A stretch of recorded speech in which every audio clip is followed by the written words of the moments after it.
Next up, search advertising or PPC.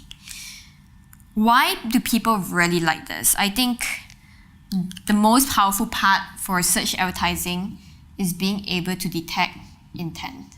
We call this pull advertising.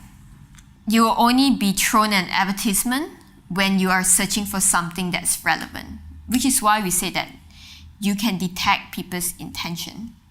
So for this, look at your customer avatar and think about what would people search on Google when they are ready to buy something. For example, I'm just looking at the camera that I'm having right now. If someone is going to be ready to buy a camera, a Sony camera, they will very likely do this. A6400 versus A6500. So this is what they will do. They will do a comparison between two different camera types. And that, I think, is a good indication that, hey, they are comparing stuff. When they are comparing stuff, means that they are actually quite ready to buy. Or another way is where they actually do things like this. A6400 price.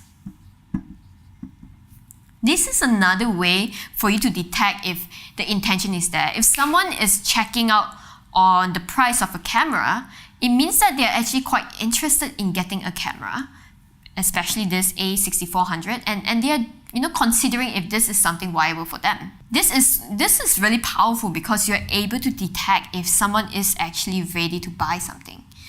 This is what I call the power of intent, and that is what you need to find out. So another thing that you need to look out for when it comes to paid advertising is the keywords strategy.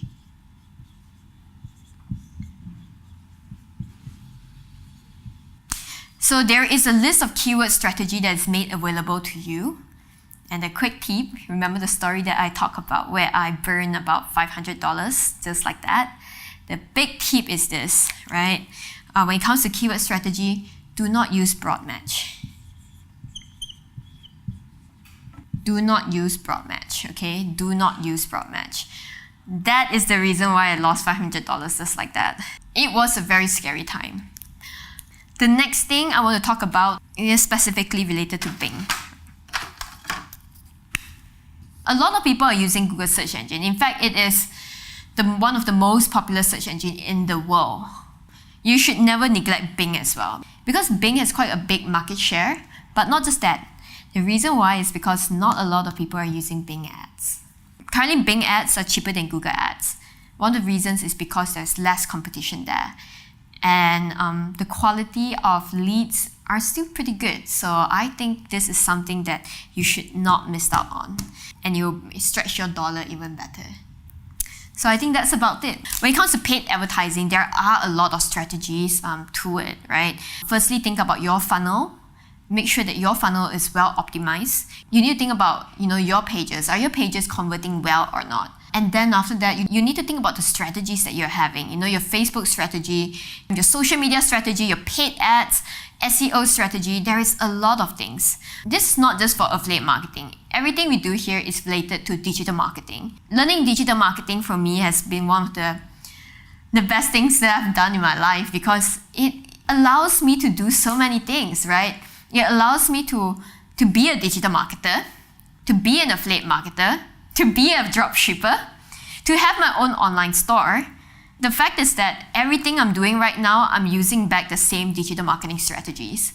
So I would say, start your journey as an entrepreneur. This is your first step to being an entrepreneur. Affiliate marketing is very similar to that. But as you go on, you see that you need to invest in yourself to learn more digital marketing strategies. And when you're ready, do join us.